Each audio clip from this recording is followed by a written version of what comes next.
দৈত্যগুরু শুক্রাচার্য কানা কেন? দৈত্যগুরু শুক্রাচার্যের এক চোখের দৃষ্টি হারানোর পিছনে হিন্দু পুরাণে দুটি কাহিনী প্রচলিত।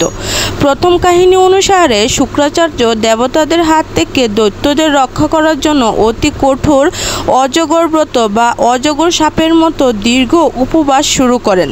সেই সময় দেবরাজ ইন্দ্র শূকরের ছদ্মবেশে শুক্রাচার্যকে আক্রমণ করেন। এতেই শুক্রাচার্যের একটি দৃষ্টি চলে যায়।